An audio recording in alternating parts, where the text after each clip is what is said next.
సృష్టికి మూలం అమ్మతనం, సృష్టించలేనిది అమ్మ గుణం.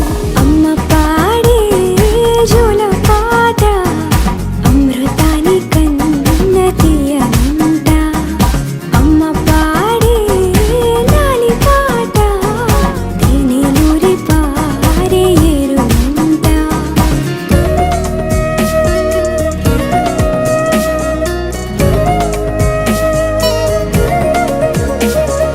నింగిని తాకే మేడలకి పునాది రాయి అమ్మా, అందం పొందిన ప్రతిశిలకి యులిగాయం అమ్మా. నింగిని తాకే మేడలకి పునాది రాయి అమ్మా, అందం పొందిన ప్రతిశిలకి యులిగాయం అమ్మా. చీకటి చెరిపే వెన్నెలకి జాబిల్లి అమ్మా, లోకం చూపే కన్నులకి కంటి పాప.